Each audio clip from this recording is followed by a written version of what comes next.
And here we go. Sports! I listen to you guys all the time. It's awesome. I'm in the mood for one of your classic anecdotes. Give yourselves a round of applause. All right, that's enough. Hey guys, there is someone I want you to meet. Dave Hooker Show with Caleb Calhoun on Off the Hook Sports. Represented by T. Scott Jones, banksandjones.com, Tennessee's trial attorney from the Ted Russell Ford Lincoln Studio, East Tennessee's #1 volume and customer service dealer, Ted Russell Ford and TedRussellLincoln.net. Hey, look, we're all part of the same team here. Now to the Dave Hooker Show on Off the Hook Sports. All right, here we go. Loaded up. Plenty of news, even in June.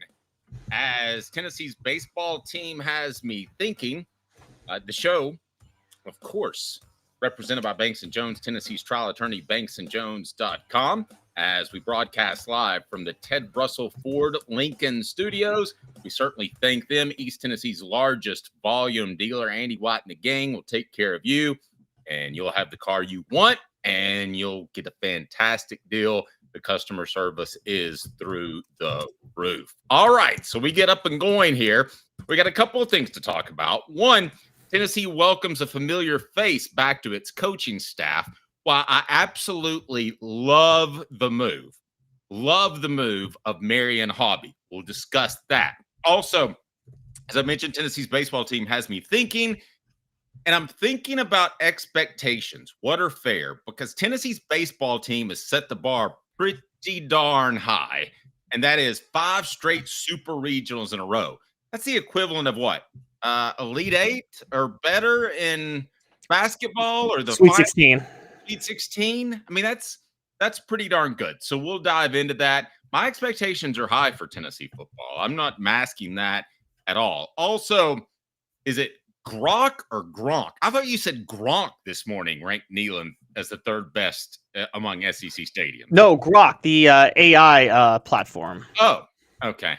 I was like, well, why are they asking Gronk? That doesn't make any sense.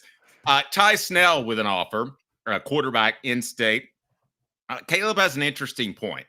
He says that he believes that Tennessee should prioritize quarterbacks that are in state.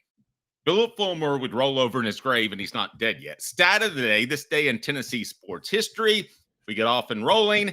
Tennessee baseball, the only team to make the Super Regionals 5 years in a row. What should be the annual expectations for UT's football team going forward? Today's tough question brought to you by Banks & Jones, Tennessee's trial attorney, banksandjones.com.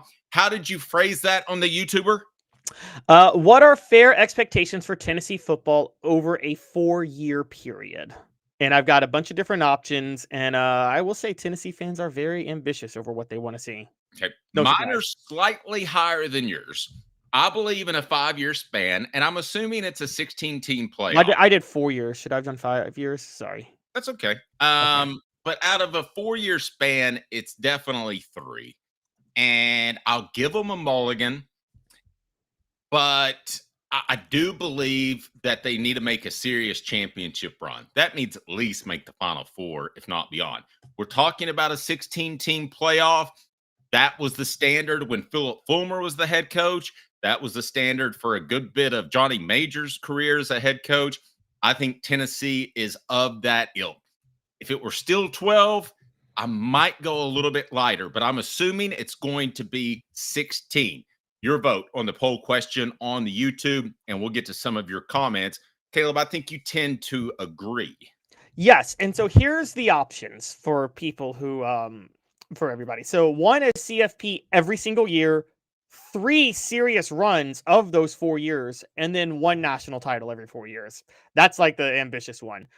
The other one is CFP. Actually winning one, not making a run. Yeah, actually winning one. The other one is CFP 3 out of the 4 years, and a deep serious run 2 out of the 4 years. And then another option is just make the CFP every other year. And then the final one is make the CFP once every 4 years. I am of the camp, and I'm actually with you, Dave. I am make the CFP 3 out of 4 years. And I think every other year it's fair to want a deep run. Now, what is that deep run? Maybe 1 year you just win 1 game and get to the top 8, and then another year you'll win 2 to get to the Final Four, or win 3 to get to the title game, or maybe even get lucky and win a national title. So something like that. But I do think that I think 2 out of the 4 years you need to make some sort of run in the CFP.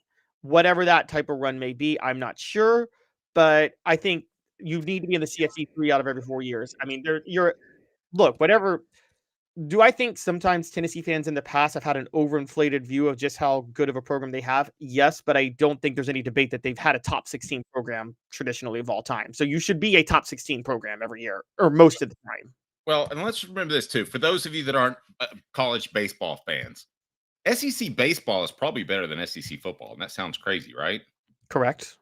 So the expectation should actually be higher for Tennessee football than they should be for Tennessee baseball. Would you agree with that? I wouldn't agree with that, and here's why I'll say that. While SEC baseball is tougher, I also think college baseball is like college basketball, which is to say that if you get the right coach, it doesn't really matter the infrastructure of your program. You can be great. I think the success of the program is totally dependent on the coach in college baseball. I think in college football, I think a coach is only half the battle of being a successful program. There are infrastructure issues with every program that really determine whether or not a program's in good shape. Dave, let's just be honest. If Nick Saban took over in Alabama in 2003 when Mike Shula did, he wouldn't have had the run he had. There's just no question he would not have had that run.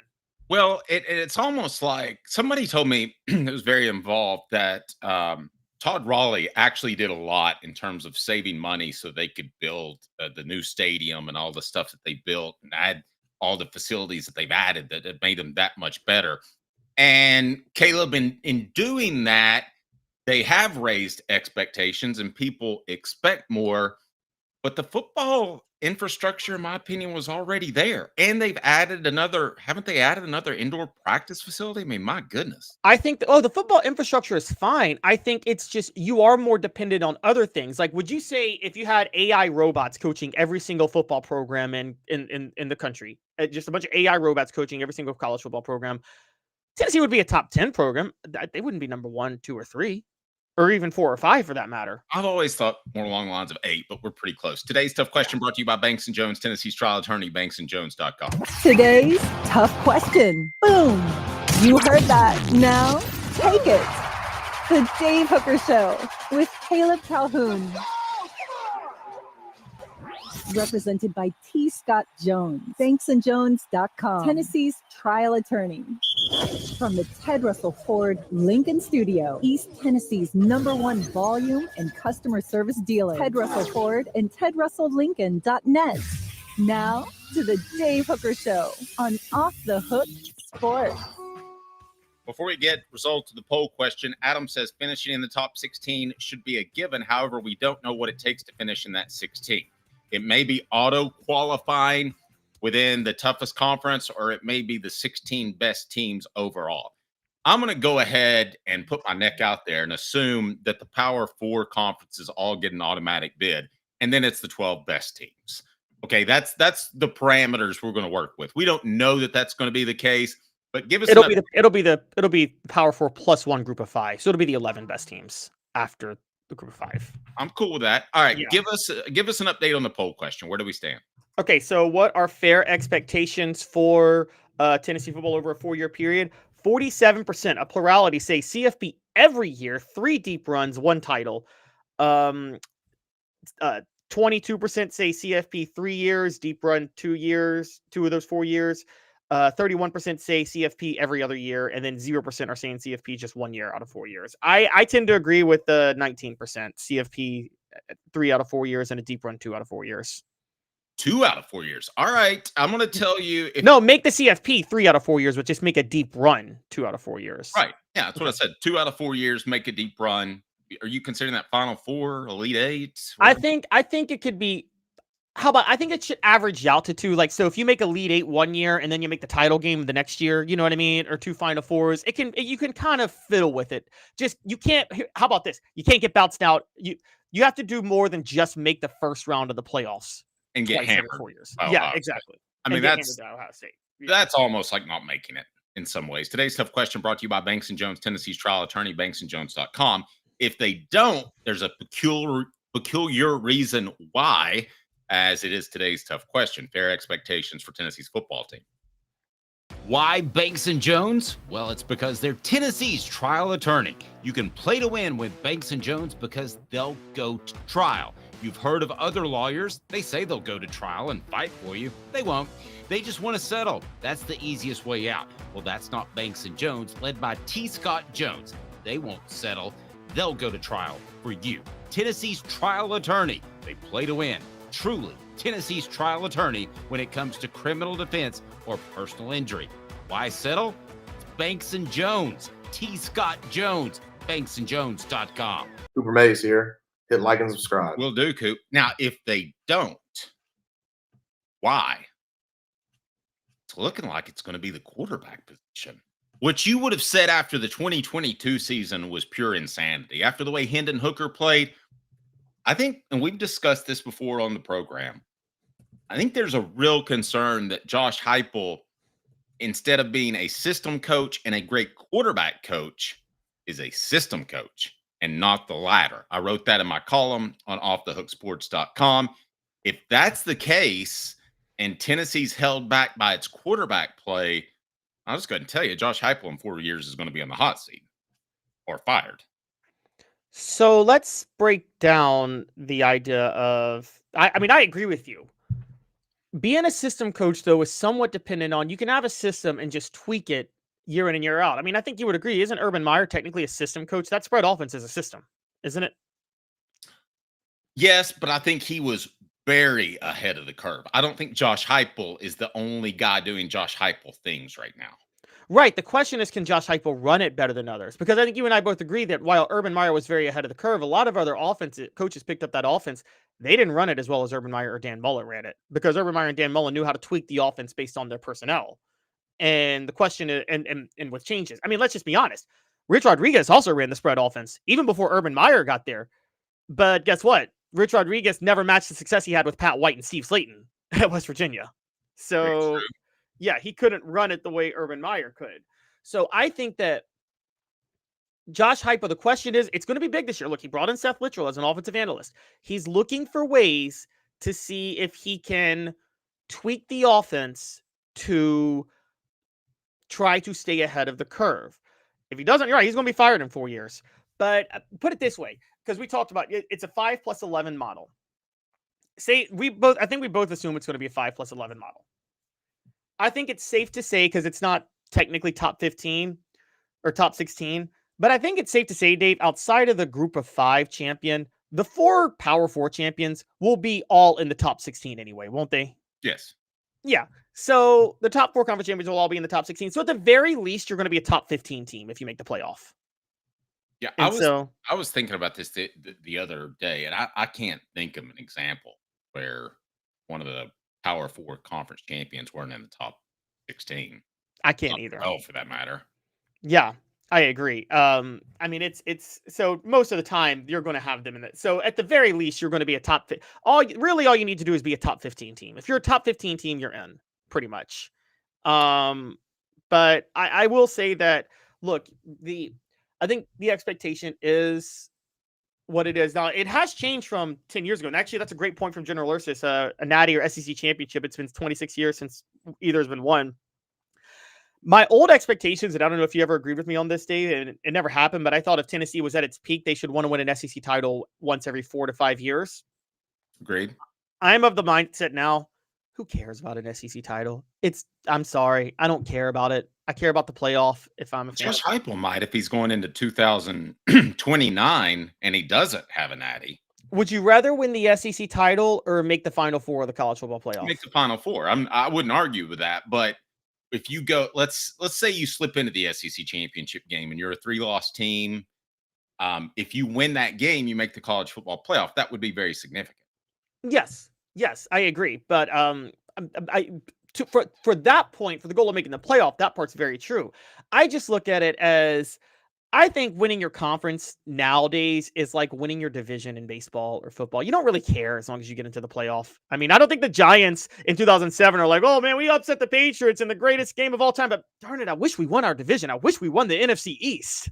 I don't think they're saying that. General Ursus says, I expect to make the playoffs 3 out of the next 4 years and have at least 2 deep runs. But we really, as you mentioned, need to win an Natty or at least an SEC championship. It's been 26 years since we've won one. So my question is, if we're having this conversation in 2030 and Josh Heupel doesn't have an SEC championship or a national title, firmly on the hot seat, or is he even Tennessee's head coach? Is that the only standard? Like, what if he's made 2 Final Fours between now and 2030? I mean, you know what I mean? Yeah, what if he's made 2 SEC championship games? I mean, I asked the question. I don't necessarily adhere to that mindset.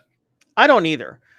If you make the SEC championship, just let's talk in extremes for a second. I like to do that to prove a point. If you make the national championship the next 4 years, you're not going to go into 2030 on the hot seat because you didn't win a Natty or an SEC title. Yeah, no, you're not at all. So I think the goal of a coach, I think we kind of overestimate, or we overthink too much the job of a coach. Everybody expects this blueprint to be laid of do this well this year, this well the next year, this well, and then you win the national title. I think really the truth, Dave, of coaches is you want them to get your program to a point where they can compete at a certain level. And once they're at that point, you let the chips fall where they may, right? And I don't. I mean, that's the way Tennessee's baseball program was. They were knocking on the door before they won a championship last year. Nobody was upset with that. Yeah, that's how Michigan was for years under Jim Harbaugh. Everybody wanted them to move on from Jim Harbaugh because they didn't take that next step, and they stuck with it. It's like I've always said this. It's like buying a share in the stock market that while everybody else is looking for the crypto spike, and trying to get in on it before it crashes, there's always that one steady person that just buys shares that get modest returns every year, and they get richer and richer and richer. And then one day they wake up and they're richer than everybody else because they didn't overreact and try to buy the crypto share that was going to explode. General Ursa says, I get your point, Caleb, but winning the SEC, winning the championship drought that we've been on, I'll take that a step further, General Ursus. If they win the East and they top Georgia. There is no East. Oh, there is no East.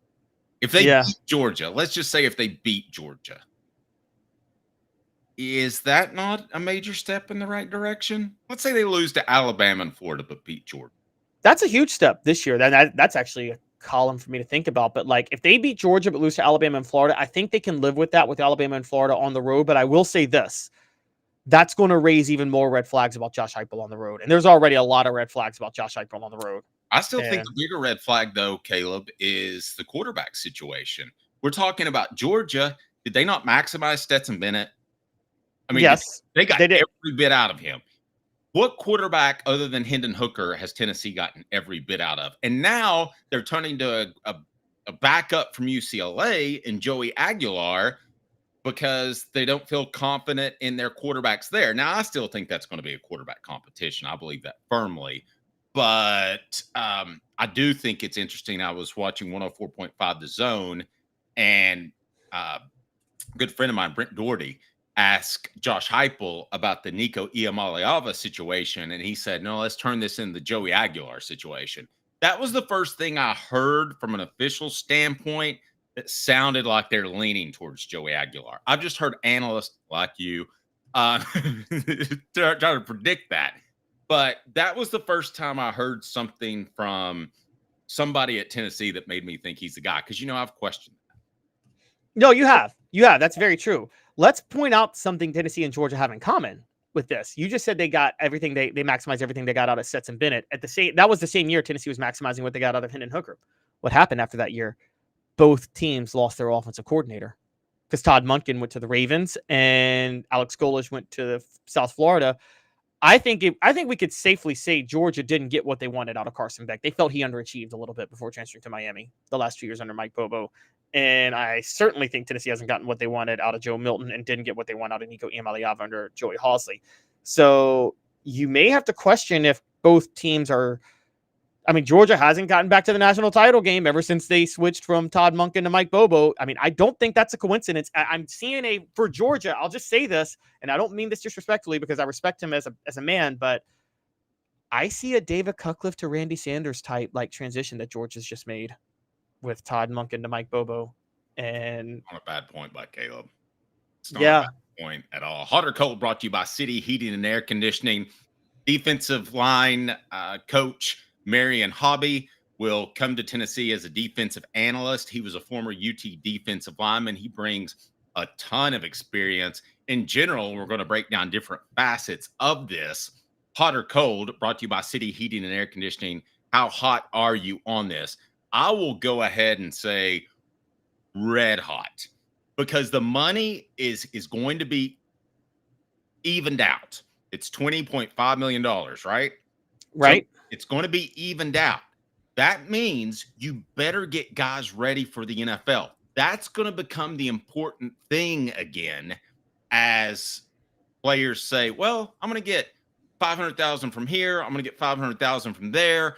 I want the very best prep for the NFL. Marian Hobby is a huge, huge get. Love the gift. Love him. I think Marian Hobby is a great pickup. He is, he's a little bit, I believe he's a little bit younger than Rodney Garner, but not so much. But I think he and Rodney Garner are the same age now that I think about it. But Rodney Garner's been a long time assistant more, so you could maybe see Rodney Garner retiring a little bit earlier. And I could see Marian Hobby just filling that void and stepping into the defensive line coach after that. Couldn't you? And that's something that Marian Hobby might want to do.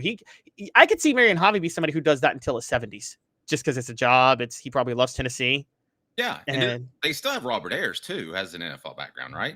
Yes, they do. They have Robert Ayers. That's a good point. I mean, suddenly you've got a lot of NFL experience that you go to a young man, you sit down in his living room and you tell him that you're not only going to make short-term money so you can go to Taco Bell, as Arian Foster said, but you also can make big long-term money and be a superstar.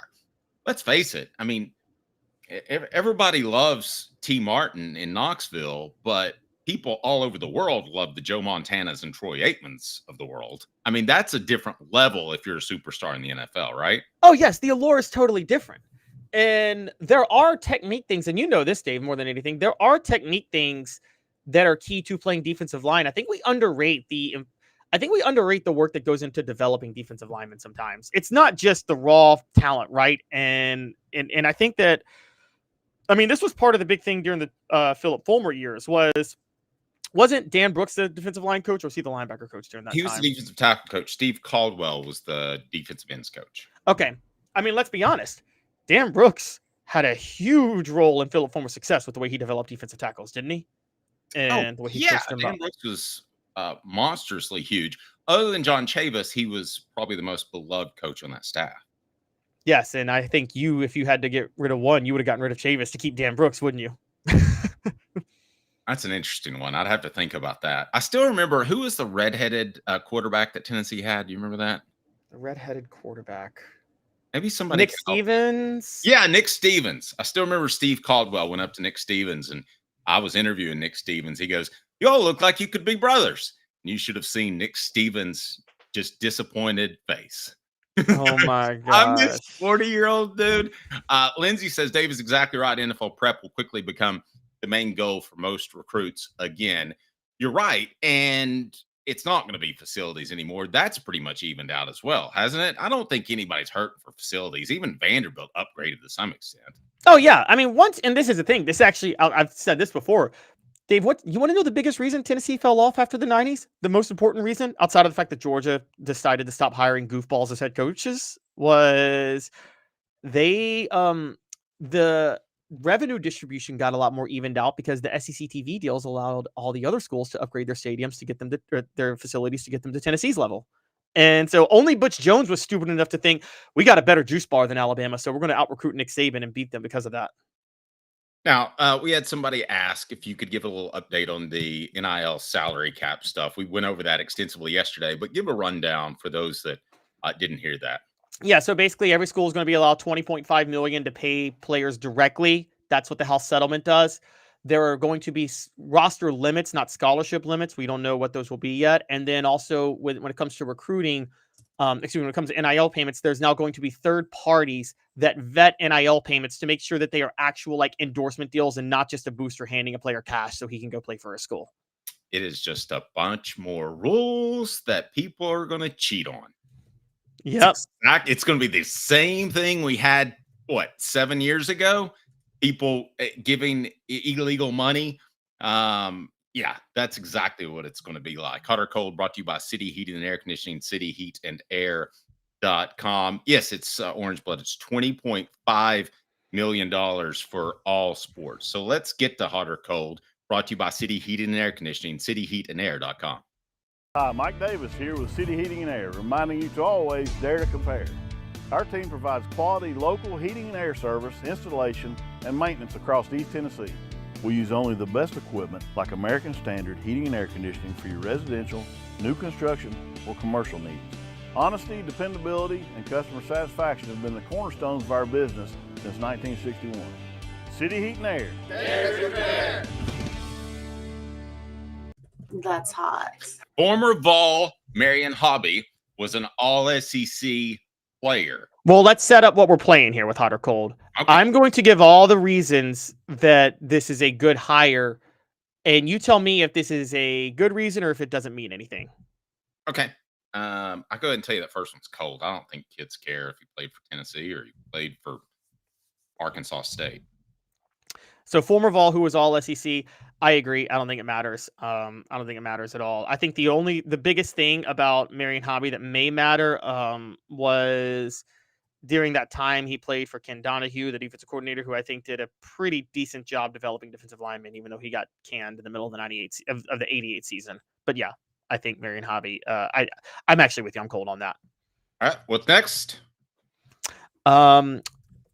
Next is the variety and versatility of experience he has. And what I mean by that is Marian Hobby has been a defensive coordinator, a defensive line coach, and a strength and conditioning coach.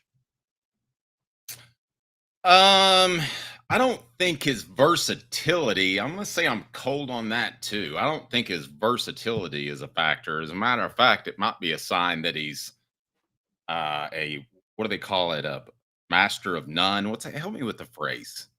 I have no idea what your phrase is. Okay, somebody help me with you're a something of many, master of none, or something like that. It might be an indictment of his career in all reality. Yeah, I totally disagree on that. I think this is a big help. He's had a lot of years as a defensive line coach. He's coming in as an analyst, so with defensive coordinator experience, he'll be able to see the field well. And also, and here's the underrated part: he started as a strength and conditioning coach.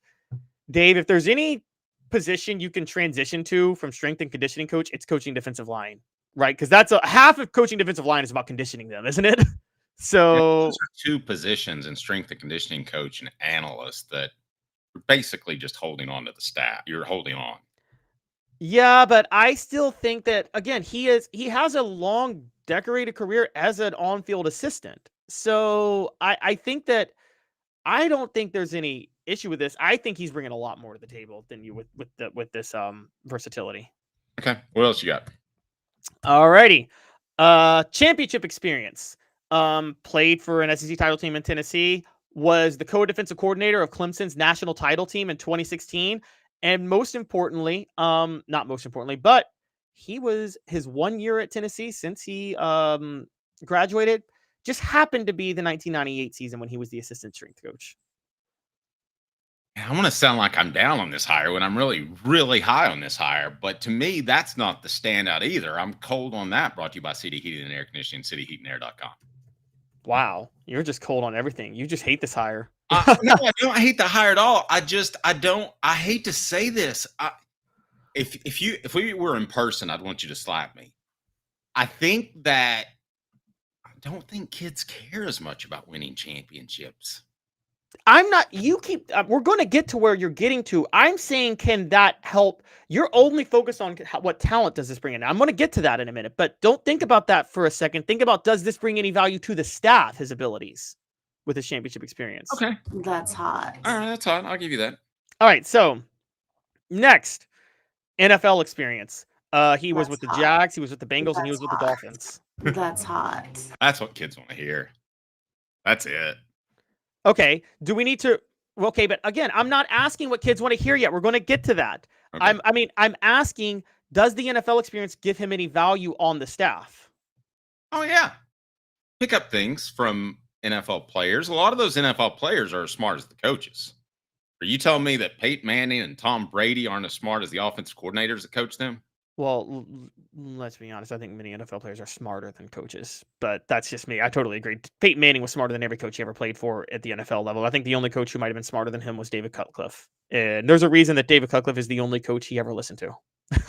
I don't So think, was it Tom Green? Was it? No, Tom Moore. that was comedian Tom Green. Yeah. Tom Moore did develop the no huddle offense that Peyton ran in the NFL, but basically what Tom Moore would do is give him a formation. I didn't. He That didn't? was straight out of David Cutcliffe's pocket. It's called freeze plays. You go to the line with two different plays, and you've got a key Omaha, Omaha, Omaha, and then you run one of the two plays. That's straight out of David. That's David Cutcliffe. Oh, interesting. I did not know that. Took that from Peyton Manning, who took it from David Cutcliffe. Maybe Tom learned formations from it. But yeah, interestingly, that's kind of the interesting one. Now, here's the one Dave's going to love because Dave's been trying to go to this with everyone. Now, I get it. Dave covered recruiting for a long time, so he only thinks about. Sometimes, Dave, you think so much from a recruiting perspective, you forget everything else involved in college football. You covered it so heavily. Homer for 20 years. Yeah, that's true. So, but I will say, and this is the biggest one for me, and I'll give it to you: deep recruiting ties Marian Hobby has. Marian Hobby was a 5-year defensive coordinator for Clemson when they built their dynasty under Dabo Swinney. So he's got the South Carolina ties. He coached with the Jags and the Dolphins, so North Florida and South Florida. Just spent 4 years with the Bengals, Ohio. Coached at Louisiana Lafayette and with the Saints, so he's in Louisiana. He is a longtime David Cutcliffe assistant. He coached under David Cutcliffe at Duke for about 4 years, and he coached under David Cutcliffe at Ole Miss. So he's got North Carolina and Mississippi ties, obviously Tennessee ties. And he's from Alabama, so he has Alabama ties. I think I'll give you this is what I think the biggest one is. What does Lindsay have to say there? I love seeing Kayla get frustrated with Dave. The voice went up 2 octaves. All right. What does Omaha mean? Omaha means one of the two plays, and you determine which of the two plays, number one or number two, you're going to roll with. He wasn't just saying that for fun. No, I agree. Well, half of what Peyton was doing was dummy Omahas to see if the defense would bite. Because he would know if the defense bites on the audible, he knows he's got him, right? And I mean, it seems incredibly complicated, but it's really incredibly simple. You have two plays at the line of scrimmage. You can go to the line and you can say Omaha's a dummy call, like you said, or you can say Omaha's an actual signal. And I mean, it really is simple. I saw an interview with Peyton Manning over the weekend where he talked about he had a tight end that jumped off sides on they were trying to run out the clock 2 last drives, and it ended up being a close game because this dodo bird jumped off sides. And it really isn't difficult. You listen for Omaha and then you listen for next sound, but the guy jumped off sides both times and Peyton sent him to the sideline, threw him out of the game. I'm guessing this was Julius Thomas that did that because he had a moment where he lashed out at Julius Thomas. But wait, I don't remember who it was, but it was a pretty significant player. So how hot or cold are you on all these recruiting ties? You think they're relevant? That's hot. Question is the limits they put on these guys going on the road recruiting. Here's what I'll say. I think Marian Hobby, I think the Clemson tie, I think the tie to the Carolinas is the most legitimate. And the reason the tie to the Carolinas is most legitimate, and I want to know your thoughts on this, Dave, is that he spent 6 years as the co-defensive coordinator at Clemson and was part of that national title team in 2016. That's not going to be forgotten about in South Carolina, is it? No, I wouldn't think so. And he knows a lot of people at the high school level there, probably. How many years has that been, though? That's 9 years ago, but that doesn't mean the high school coaches he's not connected to. And hey, Dave, and you know the answer. Does our message board know the answers? How many starters on the 98 national title defensive line team were from South Carolina? All of them. All of them. All 4. You got a defensive line coach whose deepest recruiting tie is to South Carolina on your staff now. I don't think you can overrate that.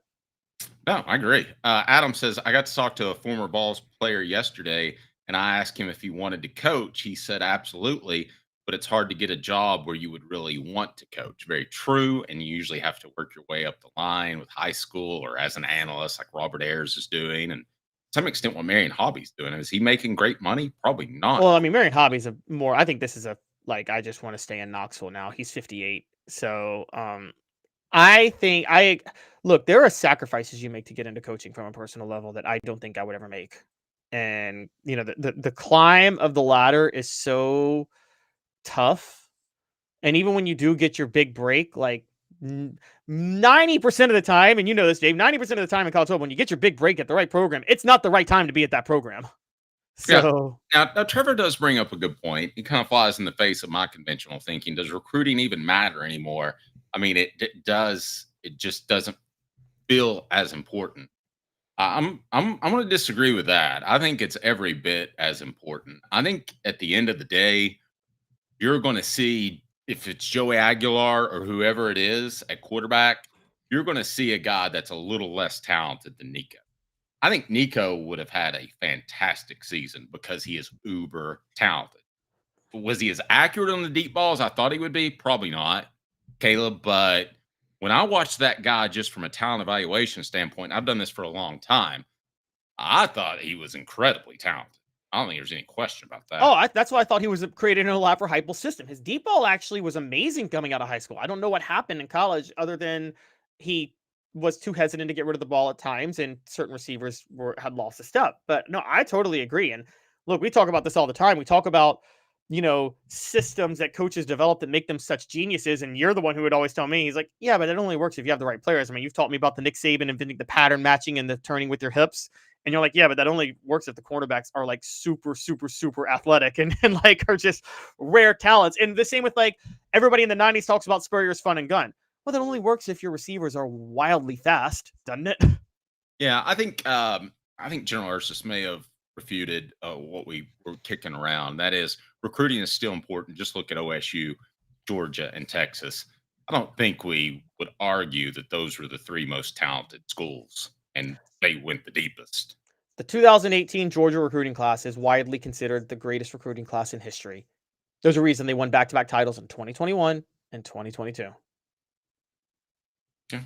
I mean, I agree with that. All right. The show represented by Banks & Jones, Tennessee's trial attorney, banksandjones.com. We broadcast live from the Ted Russell Ford Lincoln Studios, Parkside Drive, and, of course, Kingston Pike. That's where I bought my Jeep. You'll be so happy when you drive off the lot. You won't be able to see straight. It'll just be incredible. You will absolutely love Ted Russell Ford Lincoln, East Tennessee's largest volume dealer. Hang tight with us, Caleb Calhoun. I'm Dave Hooker. What's coming up next, Caleb? We're going to talk, we're going to have a fight with AI. AI's taking all our jobs anyway, so it's time to fight back, and AI has disrespected Neyland Stadium. Who would you trust more, Gronk or Gronk? The show represents... Honestly, for judging stadiums, Gronk, because Gronk likes to party. Gronk doesn't like to party. Gronk doesn't get drunk, but Gronk does. Do you think Gronk's buffoonery is just all a show, that doesn't really party that much, that he's saving all his money? He says he's never spent $1 of his NFL salary. Have you heard that? I've heard it. I mean, he's probably never spent $1 because he didn't know where he put it because he's so dumb. I think it's all for show. The show represented by Banks & Jones, Tennessee's trial attorney, banksandjones.com. Also, this day in Tennessee football history, stat of the day as well with Caleb Calhoun. I'm Dave Hooker, off Doug's. It's a new year, a new day, and Ted Russell Lincoln has an exciting new offer to share. Right now, get a 2024 Lincoln Navigator with 0% APR for 72 months and up to $4,000 in bonus cash. Or drive away in a new 2024 Lincoln Corsair Grand Touring with 0% APR for 60 months and up to $4,500 in bonus cash. It's time to get excited about the ride. Come and see what a luxury car experience truly is at Ted Russell Lincoln Knoxville. Now in its 45th year, the second and third generations continue Joe Newbert's commitment. His vision of what this business needed to be, we still try to live up to that. Joe Newbert Collision Center. Having been in the jewelry industry for a long time in the Knoxville community, I saw a need for a jeweler, a real jeweler. Our ability to do these designs has really been based on the customers bringing new things in and challenging us as a store. Our goal is not to tell anybody what they want. Our goal is to listen to what they want and then help them get there. Schedule your consultation today to get your special someone the perfect custom gift just in time for the holidays. Hi, Mike Davis here with City Heating and Air, reminding you to always dare to compare. Our team provides quality local heating and air service, installation, and maintenance across East Tennessee. We use only the best equipment like American Standard heating and air conditioning for your residential, new construction, or commercial needs. Honesty, dependability, and customer satisfaction have been the cornerstones of our business since 1961. City Heat and Air. There's your pair. Double D Piping provides full-service fire protection on any scale. From residential homes to government facilities, we can assist any customer through design, fabrication, installation, inspection, and demonstration of fire suppression systems. With 30 years of service across 5 states and a full staff with over 40 years experience, our quality can't be beaten.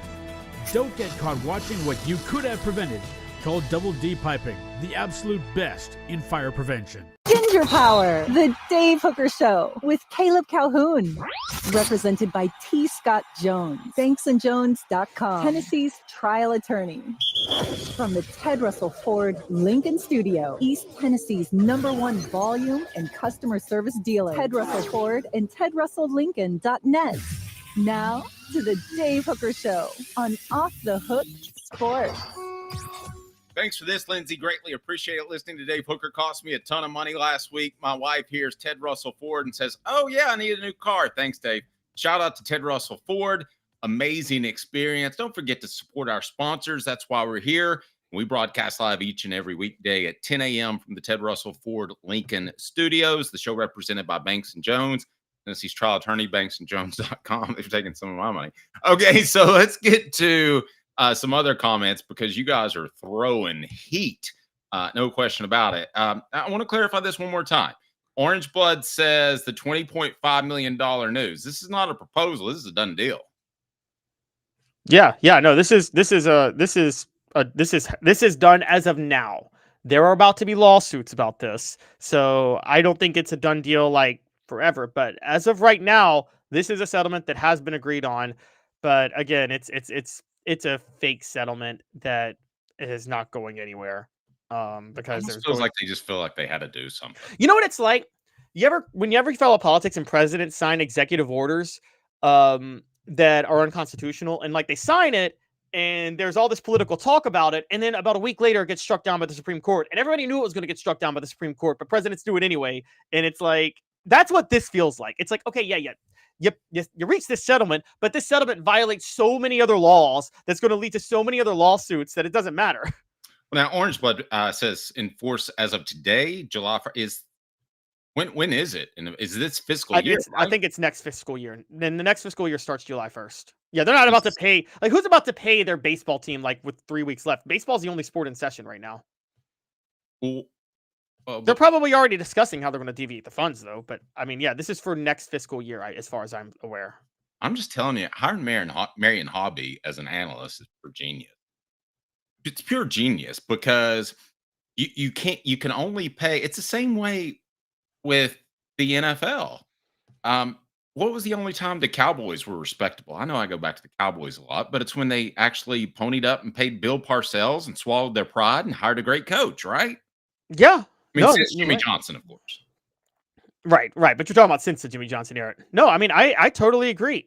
I mean, and that's where you need to spend your money, colleges, is on assistant coaches and analysts. Now, you can only have 9 on the road, I believe that's right, all at the same time. So there's no need to go crazy and have 50 coaches. But you've been to an NFL game. Have you seen how many coaches versus players are on the sideline compared to the college game? Oh, it's insane. It's insane. It's absolutely insane. And I mean, Nick Saban knew this from the start. And that's why when you talked about this, he invented the analyst idea when he was at Alabama.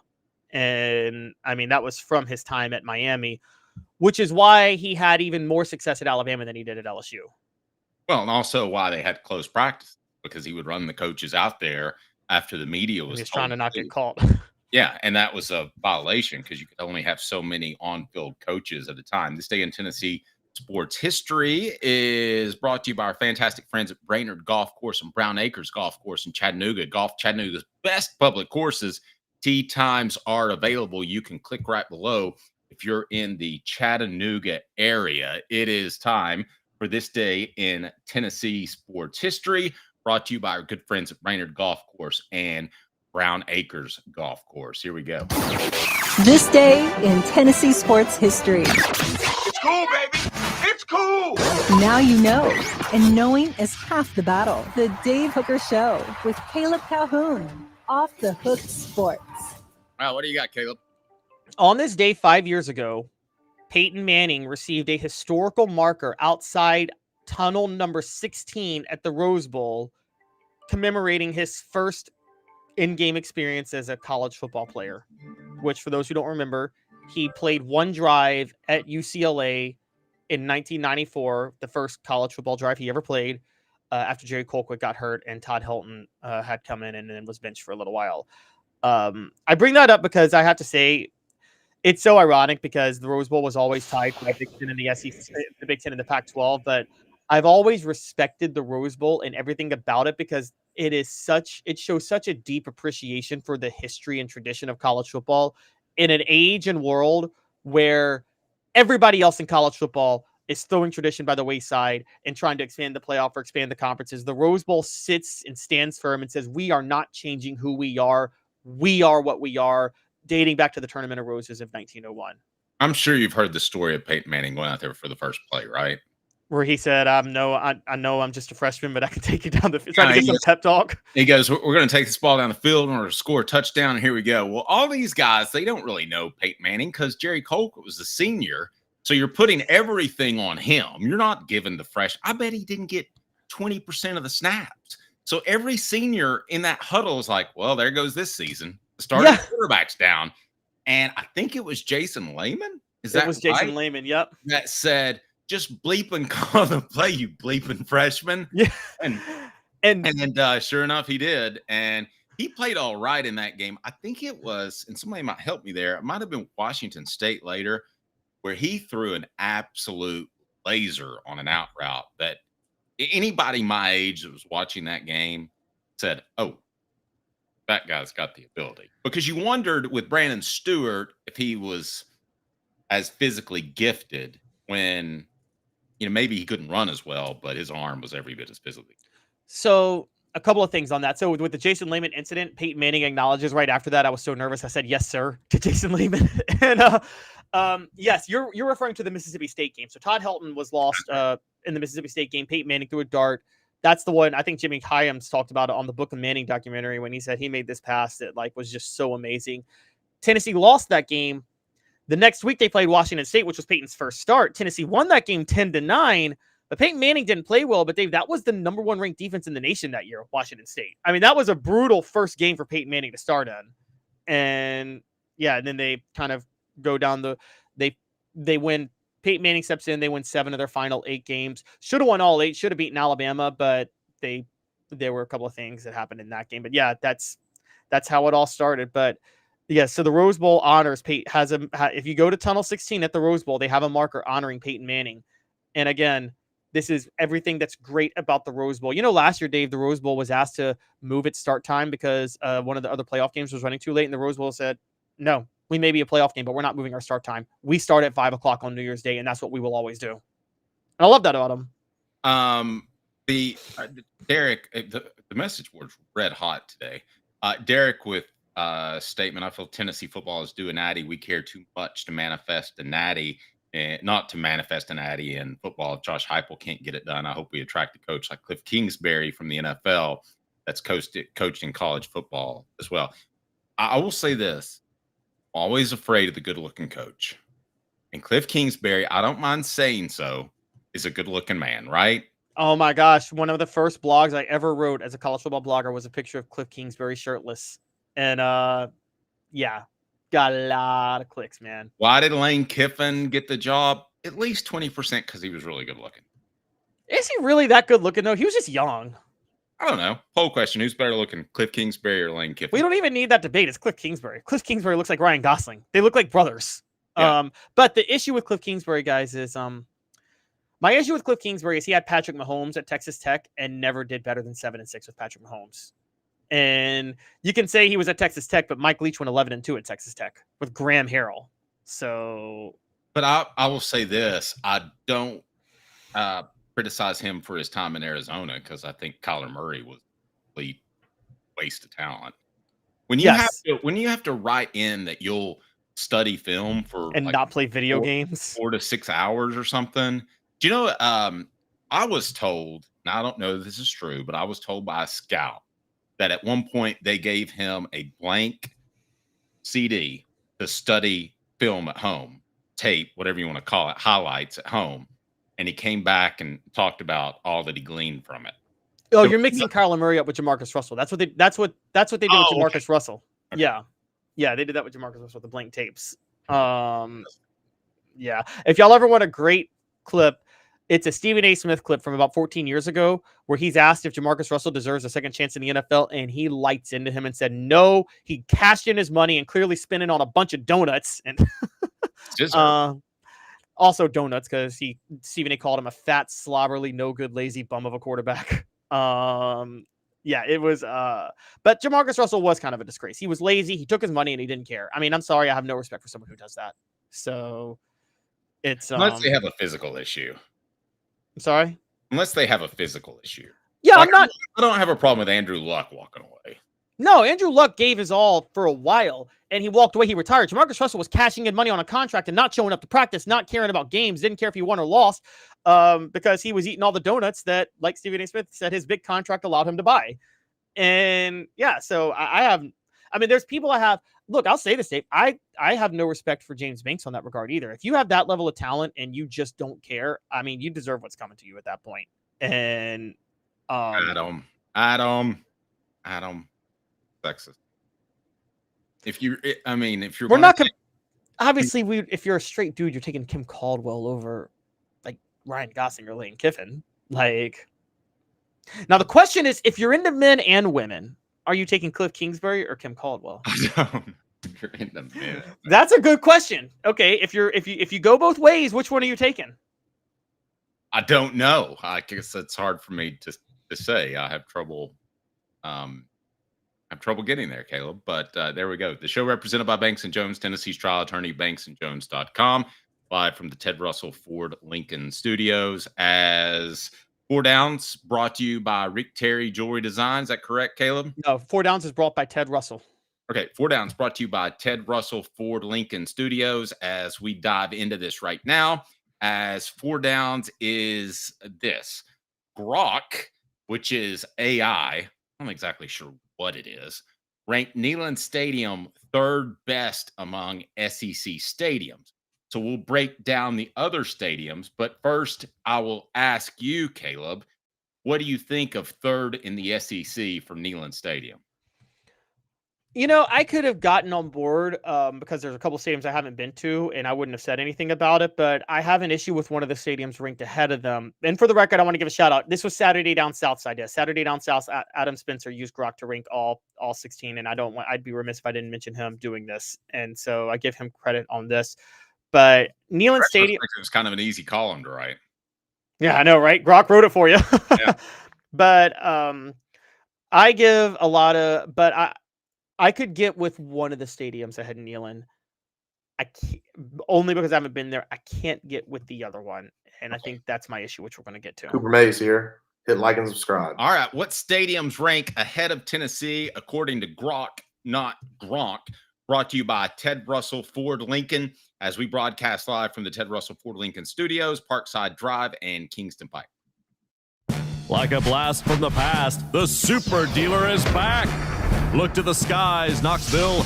The Super Dealer is fighting for price, service, and the American-made. Ted Russell Ford is East Tennessee's #1 volume Ford dealer. Save up to $4,350 on a new Ford F-150 XLT, or get into a new Ford Ranger XLT with no payments for 90 days. Come see the Super Dealer today at either Ted Russell Ford location, Parkside Drive, or Kingston Pike.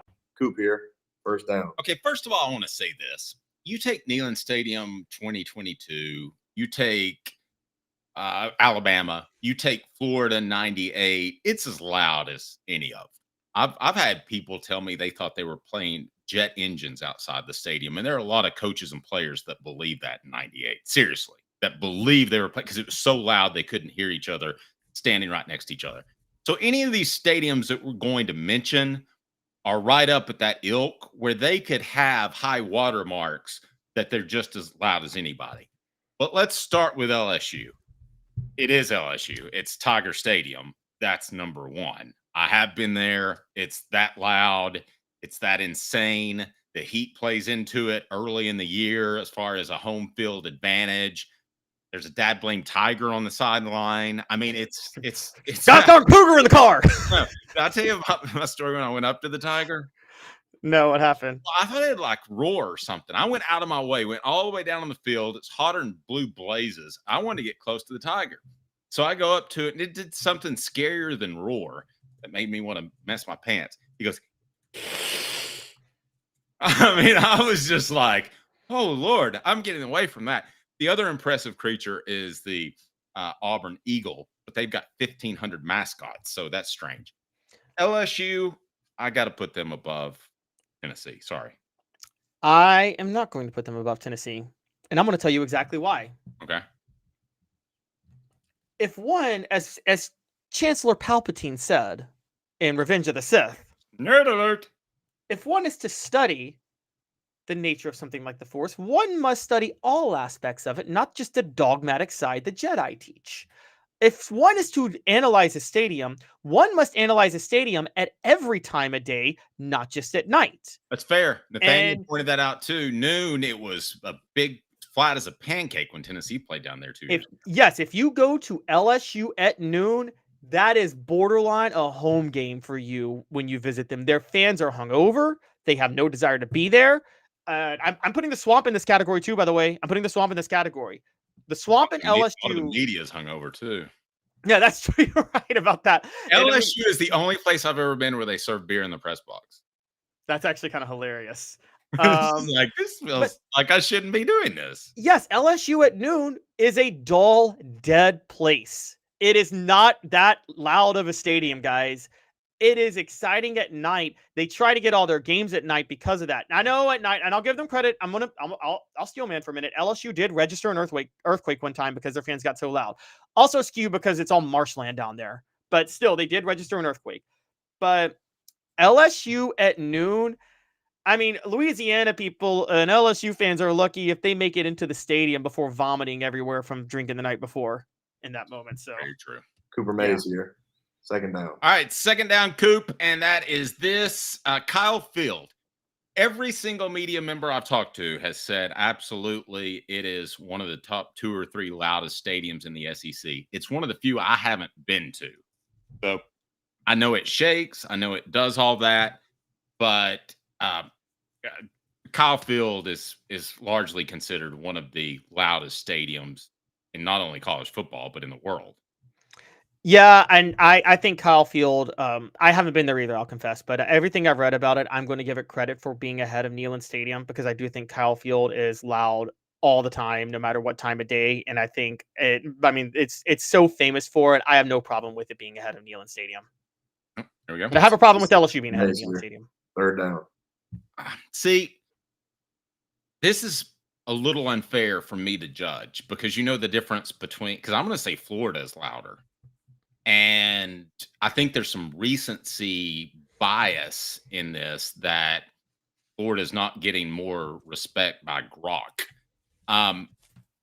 Listen, I've been to Florida and it's been crazy loud, but it's a little unfair for me to judge just because you know the difference between Florida, LSU, and Tennessee. Tennessee's actually loud at noon and at 3:30, whereas Florida and LSU are only loud at night. But sure, go ahead. Well, that's fair, but it's also an open press box at Florida and LSU. So when I'm sitting there, I'm hearing the full roar, whereas Neyland Stadium, it's pretty quiet in the press box because it's insulated. It's closed. Well, I was going to get to Florida, but remember, third down is Alabama Stadium, Bryant-Denny. Okay, and third down. All right, yeah. So Bryant-Denny Stadium. Don't see this. Don't agree with it. Here it's louder as of lately. Not buying it. Sorry. Yeah, Bryant-Denny's fourth right behind Neyland, but I don't think Bryant-Denny's fourth. I actually think that, and we're going to get to a few, I think there's a few other stadiums in the SEC louder than Bryant-Denny. Wouldn't you agree? I think South Carolina is very comparable. I think South Carolina is louder. Jordan-Hare is significantly louder than Bryant-Denny. Jordan-Hare is very loud. Very loud. Yeah. So, and we'll get, let's save that for fourth down, but just talking Bryant-Denny for a minute. Closing in the one side does make it compete somewhat with Neyland Stadium now.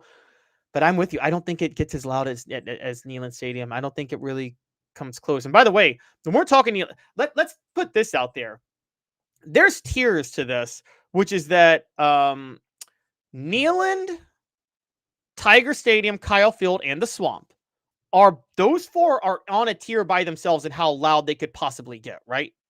I would agree with that.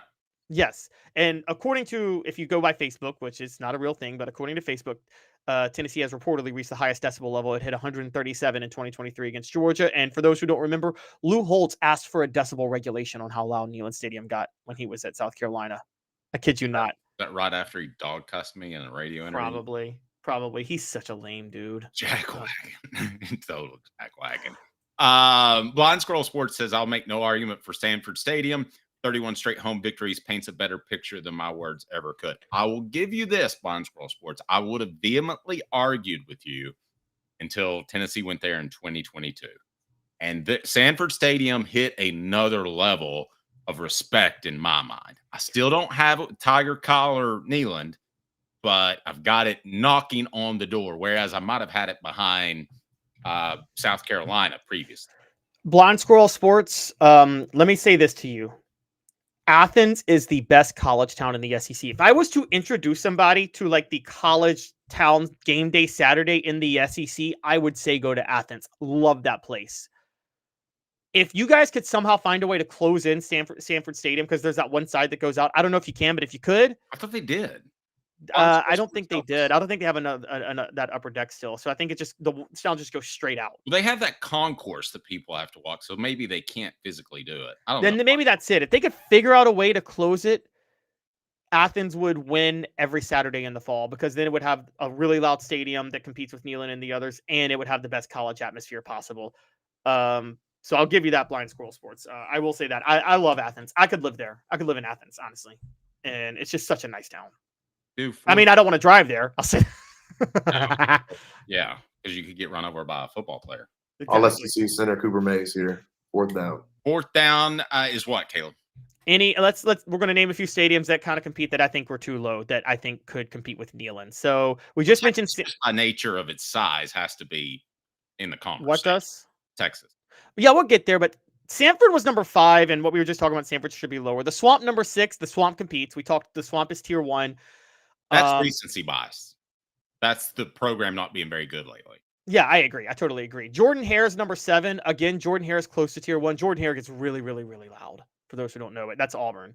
Now that and South Carolina are the two most surprising stadiums I ever went to. South Carolina gets really, really loud too. Now, Auburn and Columbia as towns suck. 2 of the worst towns in the SEC. I would rather live like in Nowheresville somewhere than I'd rather live. I don't know. I can't say where I'd rather live, but I do not want to live in Auburn. You know the saving grace though for Columbia. What? Mustard barbecue sauce. Oh. Have you ever had mustard barbecue sauce? Yes. Oh my gosh. That is the absolute best. If they had it around here, I would never eat ketchup-based barbecue sauce. The thing I can't eat that is disgusting, and if you like this on the message board, I want to hear from you because I'm question your sanity, is mayonnaise-based barbecue sauce. Have you ever had that? Dave, you're forgetting one thing about me. I'm from the greatest barbecue town in the history of the world, and we do dry rub, and we don't do sauce because if your barbecue is good, you don't need it. And so, yeah, and I'm saying I'm from Memphis, but Auburn is in that tier. By the way, another one that's in that tier is you just said at Texas Stadium, Darrell K. Royal Memorial Texas Stadium. It came in at number 8. I feel like they might be in that tier, but don't they have a bit of an opening where it kind of goes out, kind of similar to Oklahoma? And Williams-Brice Stadium should be louder too. You brought that up. Another one that's a little low to me. What do you think of this? Razorback Stadium at 11. Razorback Stadium gets loud. It does. Yeah, and it was a buzzsaw when Tennessee went there. The Felix Jones, Darren McFadden year. Oh my gosh, yeah. Their College Game Day was there for the first time. It was a buzzsaw. I was like, Tennessee is going to get drilled in this game. When I was walking, it was so obvious they were going to lose like that day. Eric Ainge was hurt. They had just lost the East the week before. Yeah, and then one of the big takeaways I have though, one of my big criticisms, Farrett Field at Missouri, number 13. It should be number 16. I would actually take Vanderbilt Stadium over Farrett Field. Farrett Field is a horrible stadium because the opposing fans are loud. Yeah, exactly. I actually think Vanderbilt gets more fans that fills a higher percentage of their stadium than Mizzou. I mean, Missouri is a terrible. You don't get the vibe of an SEC stadium at Missouri at all. No, you don't. And I firmly believe they shouldn't have been invited into the SEC. I mean, I would have much rather, just for the competitive nature of it, might have made it too tough. I would have gotten Miami or Florida State. Yeah, I think the idea was TV markets, St. Louis and Kansas City, and that's what they were thinking in 2011 because that was the peak year of cable subscriptions. So now the SEC network, and they knew they were about to do the SEC network, so now the SEC network is in the home of everybody who lives in St. Louis and Kansas City. And so that's where they were thinking with that. Show represented by Banks & Jones, Tennessee's trial attorney, banksandjones.com, as we broadcast live from the Ted Russell Ford Lincoln Studios. Why Banks & Jones? Well, it's because they're Tennessee's trial attorney. You can play to win with Banks & Jones because they'll go to trial. You've heard of other lawyers. They say they'll go to trial and fight for you. They won't. They just want to settle. That's the easiest way out. Well, that's not Banks & Jones, led by T. Scott Jones. They won't settle. They'll go to trial for you. Tennessee's trial attorney. They play to win. Truly, Tennessee's trial attorney when it comes to criminal defense or personal injury. Why settle? It's Banks & Jones. T. Scott Jones. banksandjones.com. Now in its 45th year, the second and third generations continue Joe Newbert's commitment. His vision of what this business needed to be, we still try to live up to that. Joe Newbert Collision Center. Community banking is about location and much more. It's about family. We reside in your community. We are a part of your community. At Commercial Bank, our commitment extends beyond the walls of our branches. It's displayed each day in the opportunities we provide, the money we give back, and the time we commit, all to help improve the lives of the people, families, and businesses that make our communities great. Commercial Bank, life made better. Hi, Mike Davis here with City Heating and Air, reminding you to always dare to compare. Our team provides quality local heating and air service, installation, and maintenance across East Tennessee. We use only the best equipment like American Standard heating and air conditioning for your residential, new construction, or commercial needs. Honesty, dependability, and customer satisfaction have been the cornerstones of our business since 1961. City Heat and Air. Dare to compare. Are you ready to get strong? At NFC, we offer top-notch weight training and functional fitness, so you can build strength and improve your performance. Join today at nfc1.com or stop by any one of our 7 East Tennessee locations.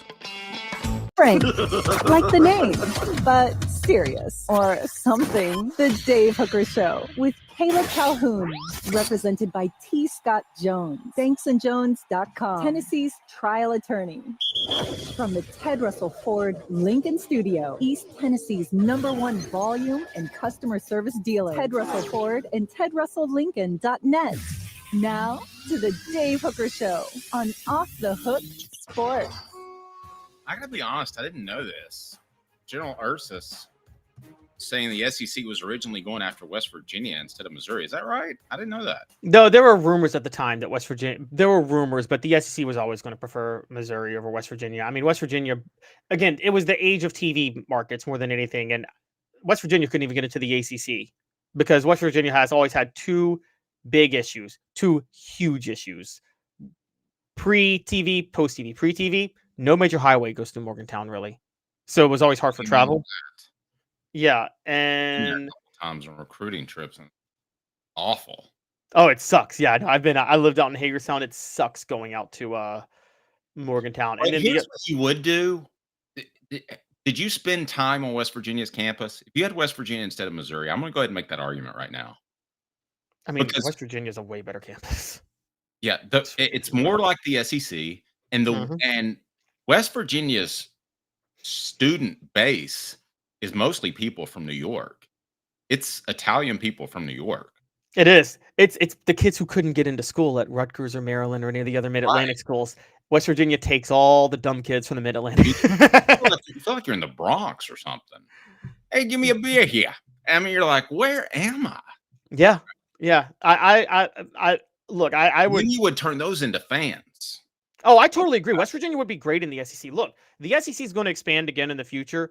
I think West Virginia is on that list. West Virginia and Virginia Tech and one of the North Carolina schools. They got to get into those 3 markets. And then Best barbecue sauce. Let's make that a poll question. Is it vinegar, mustard, ketchup, or mayonnaise based? Vinegar. Let's make that a poll question. But again, Mustard, it's not close. but I think Carolina. I think it's funny that Carolina does the mustard too, because I think North Carolina is a vinegar based. Also, funny enough, but no, North Carolina's mustard based. I had an administrator. He was an African American. He was giving me a hard time. And back when I discovered the mustard based sauce, Caleb, I didn't realize that I can't remember the name of the barbecue restaurant, but you had one main hub, and then they would farm it out to their different satellite locations. Well, at the main hub, this is not that long ago. This is like 2008. They had the biggest rebel flag flying above where they cooked the barbecue. And I went up to him and I said, "This place is incredible." He goes, "What are you, racist?" Like in front of a bunch of people too. And I was like, "Dude, that's not, I don't know what you're talking about." But he was from Carolina. So that's so funny. Remember when Steve Spurrier got really pissed off at College Game Day when College Game Day was at ESPN and there was a South Carolina fan flying the rebel flag like in the background? He did a whole press conference. People were wondering the Steve Spurrier not where he is, but Steve Spurrier's thinking of recruiting at the time. He's like, how am I supposed to recruit to South Carolina when I see a bunch of Confederate flags flying like on College Game Day when they're here? See, there goes David. Don't sleep on Alabama white barbecue sauce. I can't do it, David. It just looks too gross. All right, so make that the poll question. Let's go ahead and do that. Adam says, "I've never been to Rendezvous in Memphis. I personally think Memphis leeches off the rest of West Tennessee and Arkansas, Mississippi when they claim barbecue. Nobody praises pigs in Memphis. Where are they cooking whole hog?" Look, yeah, Memphis is like the city for the Mississippi, Arkansas, Tennessee tri-state area. Of course, it comes from around there. But yes, it happens in Memphis. I mean, you had people who brought their own flair. Like again, Rendezvous was Greek. The people that moved there, you had immigrants from other European countries moving into Memphis, putting in their sizzle. That's where kind of the idea came from. So that's any city. Most of the cities you could think of are influenced by surrounding areas of smaller rural areas where they gather. I mean, Memphis is also the home of the blues. The blues, it comes from the rural parts of Mississippi and Alabama and Arkansas. And then they all moved to Memphis to perform it. It's still the home of the blues for that. Same way Nashville's the home of country music. People but if you grow up in Nashville, you're not country. No. All right. So Ty Snell, quarterback, gets an offer from the Vols. As we'll go, What the H, brought to you by Rick Terry Jewelry Design. He's a quarterback. He's 2029. Boy, that's ahead of the curve. Caleb has an interesting take on this that I'm pretty strongly. Yes. So Ty Snell is coming from Lipscomb Academy in Nashville. George McIntyre, I still believe, is the future of Tennessee football under Josh Heupel. And I think the biggest reason he took in Joey Aguilar is he didn't want to have to start Jake Merklinger this year when Jake Merklinger was a year ahead of George McIntyre, because then he would be stuck with him over the next 2 years, and he thinks George McIntyre is going to take the step forward. I think I know this is crazy to say, but I think because Josh Heupel's system with the right pieces around him can make any quarterback look great, I think it's more important for Tennessee to get a good quarterback who will be loyal and want to stay at the school rather than so they don't get burned by another Nico Iamaleava situation. I totally disagree. I'm sorry. I think with that, you go for the in-state guys. Go for Ty Snell out of Nashville. You go for the more talented guy every single time. General like Jansen Jackson? I won the debate. General Neyland was the first to say that Tennessee had to recruit outside of the state of Tennessee. You look back at their rosters. It wasn't Philip Fulmer, but Johnny Majors understood it. Philip Fulmer understood it. You've got to take the most talented guy. And Caleb, that was when I was a younger man, about your age, that was always a very sensitive topic. And the one that people always pointed to was Patrick Willis. Why wouldn't you take Patrick Willis? Well, they just missed on him. So did everybody, to be fair. Yeah, to a large extent. What the H should Tennessee leaned towards in-state quarterbacks. It's brought to you by Rick Terry Jewelry Design. What the H? Wow, I've never worked hard on anything. What a cool life. For real? The Dave Hooker Show with Caleb Calhoun. Represented by T. Scott Jones. Banksandjones.com. Tennessee's trial attorney. From the Ted Russell Ford Lincoln Studio, East Tennessee's #1 volume and customer service dealer. Ted Russell Ford and TedRussellLincoln.net. Now to the Dave Hooker Show on Off the Hook Sports. Marshall Manning's 2029. Would you take a Manning or an in-state guy? All things being equal. They're taking a Manning. Okay. I know this. The Manning will go all out for the program he's playing at. You know, they are raised right. They are raised to do that. But they are thinking much more along NFL lines wherever they go, whereas the in-state guy might love Tennessee a little bit more. Fred White told us a story, and it was somewhat to a detriment of Tennessee. And I don't blame Peyton for doing this, but he was thinking about his NFL future. So what did he do when he was at Tennessee? He wasted time running a couple of plays in practice every day that he never ran in a game because he wanted to prepare to run those plays in the NFL. And by the way, I just want to point out, everybody's agreeing that Memphis has the best barbecue because at best barbecue sauce, they said 53% say vinegar based and 20% say good barbecue doesn't need sauce. Memphis is known for either vinegar based or no sauce. So that means 73% of our voters are preferring Memphis barbecue. Just want to point that out. Lindsay says, no offense, but I'm taking a talented Bryce Brown over a loyal Caleb Calhoun 100 times out of What the heck does that mean? Okay, are you taking Bryce Brown? Wait. Let's play that game. Bryce Brown, Montario Hardesty. Who was loyal and who was actually a better producer for the Vols? Okay, now the Vols win has this to say, Dave, you always recruit from inside your state, and then outside your state, Tennessee high school football is improving. Take the pick of the Tennessee litter. I think that Tennessee high school football is improving. I have great respect for it. Love it. I've done play-by-play for a number of years for it. But I'm just going to tell you that that's not the way Philip Fulmer looked at it. He won a national championship and 2 SEC titles. He looked at it as more of I think it was a 150-mile radius, which would include Charlotte, which would include Atlanta. That was his in-state area. That's the way he looked at it. He didn't look at it like Jackson is in-state.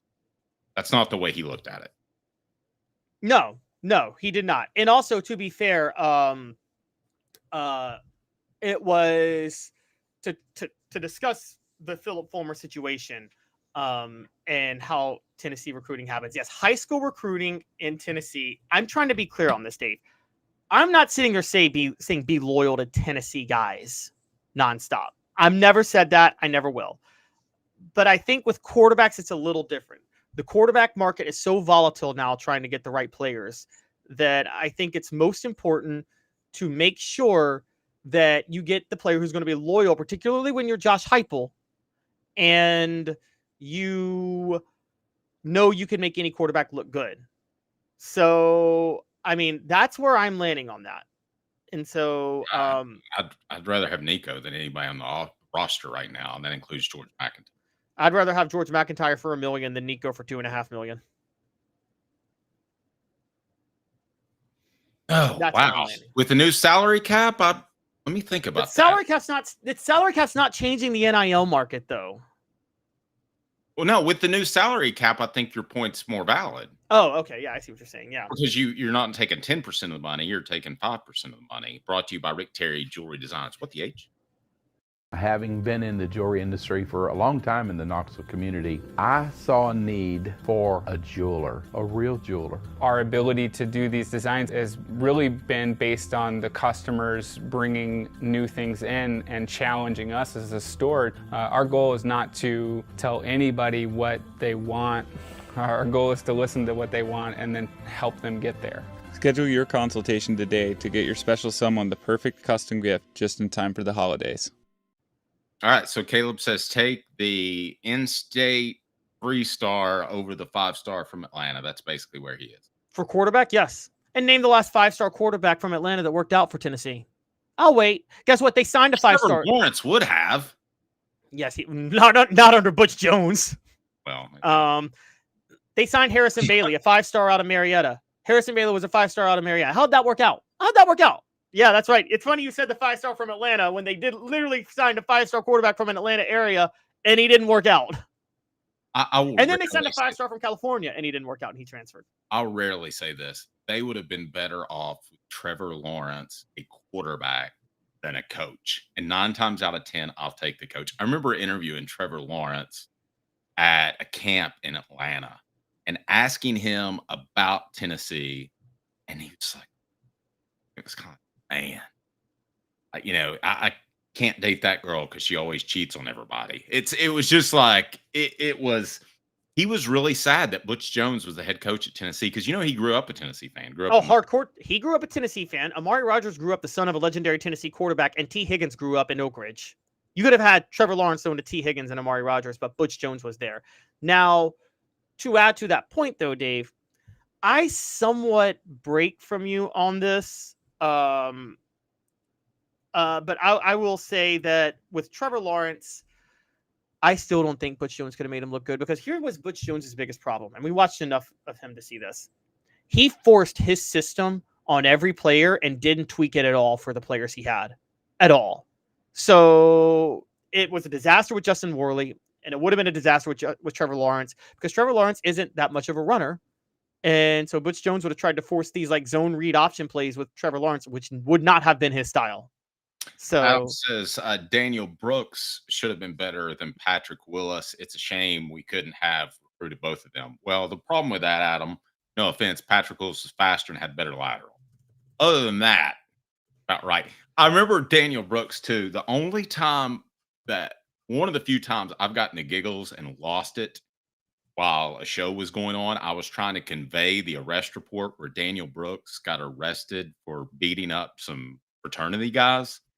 And literally, he chased them up the stairs, and they couldn't unlock the back door, and he was throwing them off the balcony. That's insane. That was the funniest arrest report I've ever read. Let's be honest, because Daniel, I look back, and this is where I do blame Fulmer staff. I used to think that, Daniel Brooks, everybody preferred him to Patrick Willis. I got that wrong. No, it's because Tennessee was recruiting Daniel Brooks that his star ratings went up more than anything else. And let's point out why they wanted Daniel Brooks. Because he went to the same high school Al Wilson went to. Yeah. That's the biggest reason they fell in love with him. Yeah, he was going to be the next Al Wilson. All right, Caleb, coming up on the program, we're going to get to bank on it. I think that Kentucky may have an issue. Caleb pointed this out, our 11:45 a.m. production meeting. But first, it's time for the stat of the day. Here we go. It's brought to you by Commercial Bank. Stat of the day. They never lie. Or do they? Stat of the day. The Dave Hooker Show with Caleb Calhoun. Off the Hook Sports. It's our stat, Caleb. All right, stat of the day is this. And I pointed out yesterday, it was only the second time in history Tennessee lost a super regional in college baseball. Well, last time they lost in a super regional was 2022. And that turned out to be a very magical year in football where they had the explosive offense that was so great. And we've been asking if Tennessee can return to the explosive offense of 2022. Well, the baseball team lost a super regional, and maybe that's the sign that the football program will return to its explosive offense of 2022. Pretty good stuff. Space Jam reaching right there? Maybe a little bit. The show represented by Banks & Jones, Tennessee's trial attorney, banksandjones.com. We broadcast live from the Ted Russell Ford Lincoln Studios. Coming up, why Kentucky may be falling apart. Caleb pointed this out, and I think he's on to something. Stay tuned, 2 minutes. Like a blast from the past, the Super Dealer is back. Look to the skies, Knoxville. The Super Dealer is fighting for price, service, and the American made. Ted Russell Ford is East Tennessee's #1 volume Ford dealer. Save up to $4,350 on a new Ford F-150 XLT, or get into a new Ford Ranger XLT with no payments for 90 days. Come see the Super Dealer today at either Ted Russell Ford location, Parkside Drive, or Kingston Pike.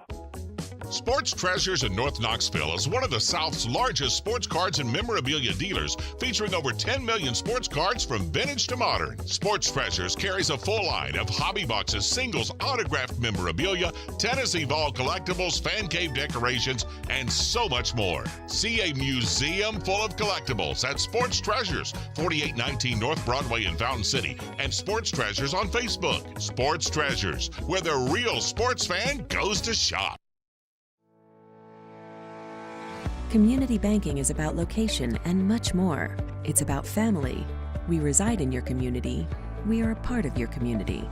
At Commercial Bank, our commitment extends beyond the walls of our branches.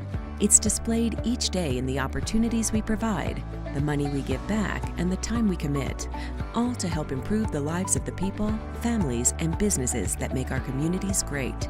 Commercial Bank, life made better. Double D Piping provides full-service fire protection on any scale. From residential homes to government facilities, we can assist any customer through design, fabrication, installation, inspection, and demonstration of fire suppression systems. With 30 years of service across 5 states and a full staff with over 40 years experience, our quality can't be beaten. Don't get caught watching what you could have prevented.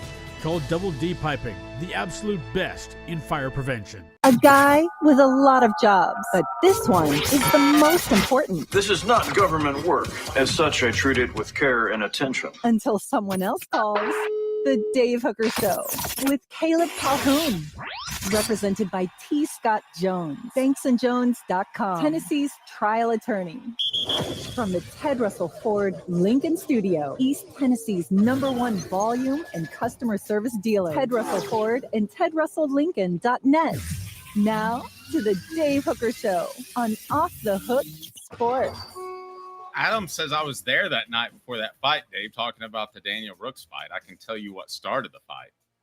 I can't remember, Adam. I think I used to know. But the end result where fraternity guys are jumping off a balcony to get to safety from Daniel Brooks because he's beating them down, it's just, I giggled. So I was trying to convey this to Jimmy Himes during a break during Sports Talk with John and Jimmy back in the day.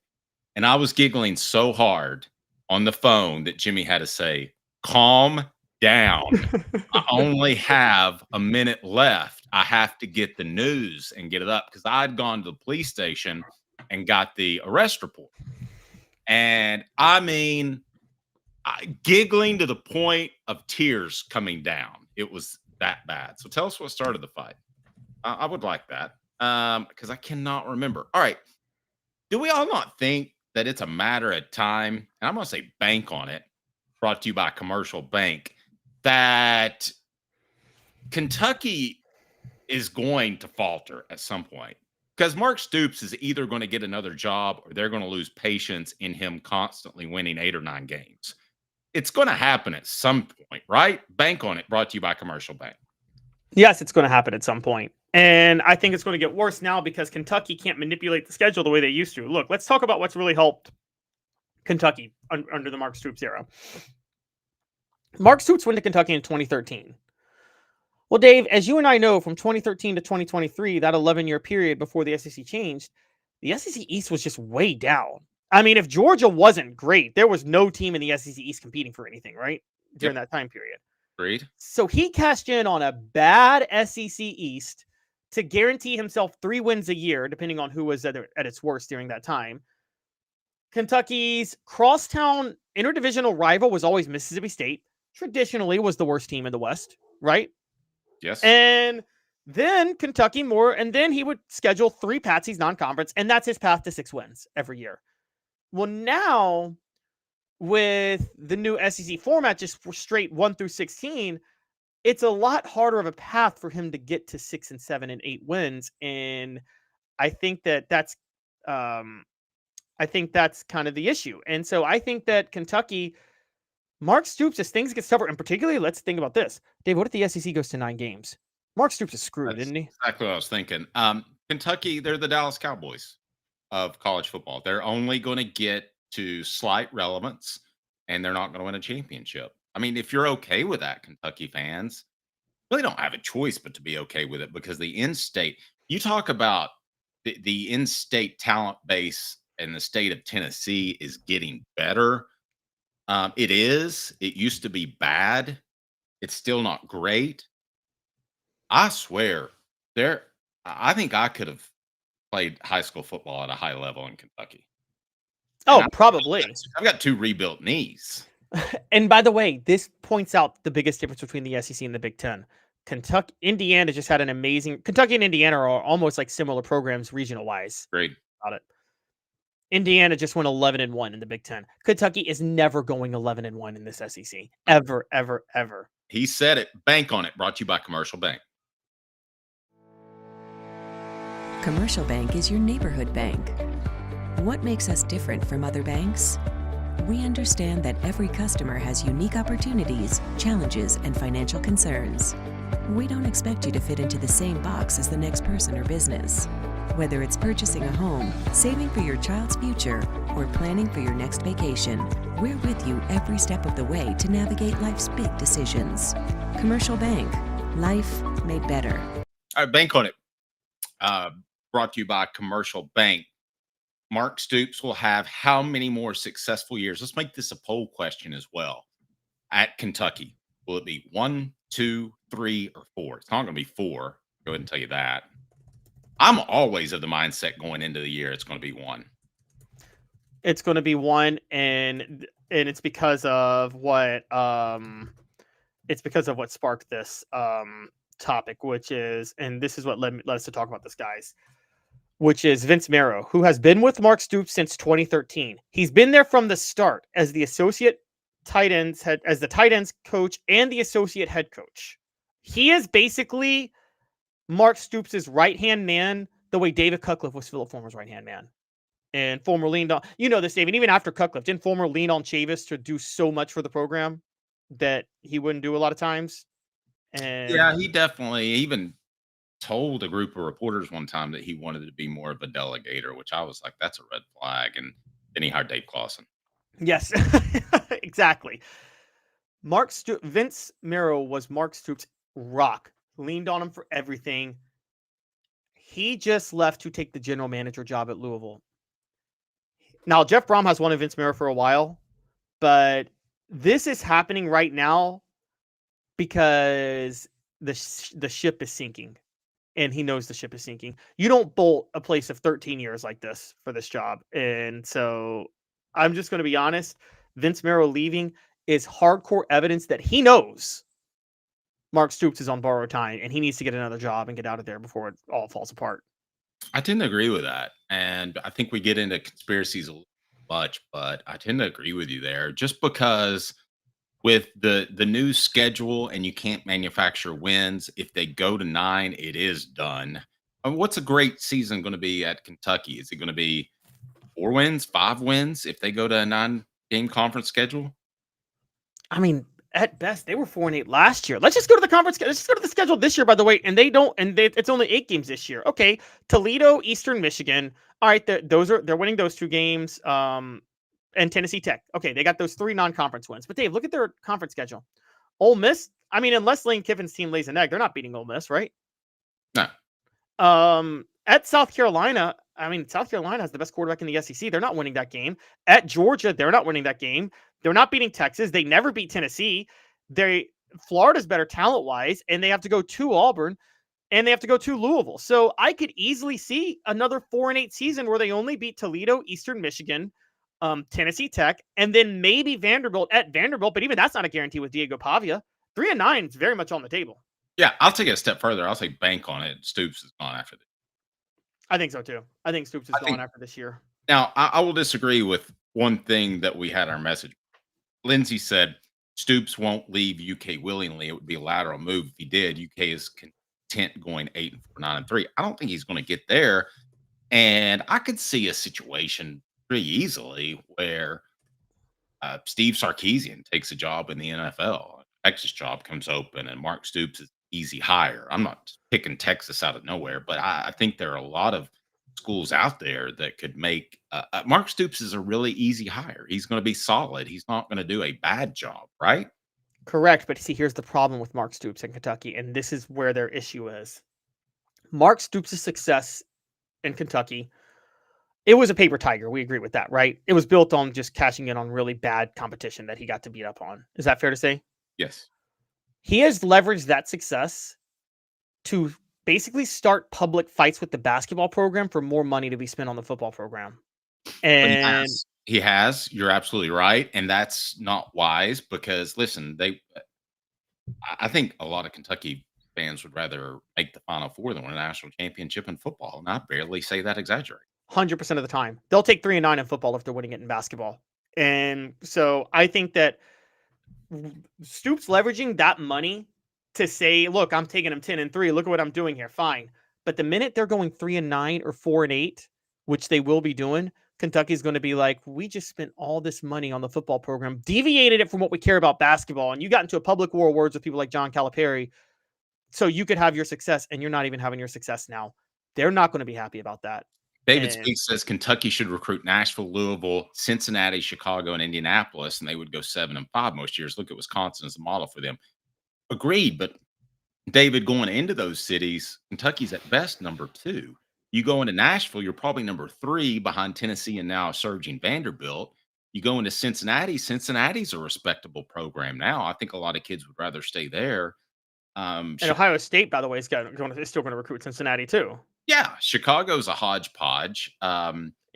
Indianapolis is a hodgepodge too. I agree that they should, but I should win the lottery. The Wisconsin model, one, the lower levels of the Big Ten are easier to beat up on than the lower levels of the SEC. And here's the thing. This is the other part. A lot of states, and Wisconsin is one of these states, may not have great recruiting, but they have something they do well. And Dave, you know this, like the Nebraska, Iowa, Wisconsin, you can find elite offensive linemen out of those states, right? Even if the recruiting's not good. You can find elite offensive linemen, those corn-fed like guys, and you can turn them in, and you can build a program around that. What does Kentucky have that you can build around? A lot. They do have a lot of quarterbacks. Do they? Yeah, I mean they do, because they run a lot of ever since the How Mummy days, the high schools run what How Mummy ran, which was ahead of the curve. I think we both agree. And I agree. Yeah, Mike Leach was running. So Stoops at LSU would be better than Kelly. That's possible, because I think LSU could run a simplified offense and be a defensive team and dominate anybody because they would get so much talent. Yeah, Eric, I think that's a great point. Just be a really defensive minded and move forward. I mean, you were pretty high on Brian Kelly. Are you off that bandwagon? I'm falling off it pretty fast, largely because, defense is Brian Kelly's specialty, and LSU's defense has been what's held them back the last 3 or 4 years. It's just been ridiculous to watch. And, I think when you look at LSU's national title with Ed Orgeron and you look at Joe Burrow and that offense, but that team was loaded defensively, right? And it's, traditional LSU teams that win it, they are dominant on defense, absolutely dominant. And the biggest reason, offense is what you need to build up your program. But if you're in a place where you can get the most talent, you should have a defensive program, because defense wins on talent, offense wins on scheme. Yep. The show represented by Banks & Jones, Tennessee's trial attorney, banksandjones.com, broadcasting from the Ted Russell Ford Lincoln Studios. For Caleb Calhoun, I'm Dave Hooker, weekdays at 10 a.m. Off the Hook Sports.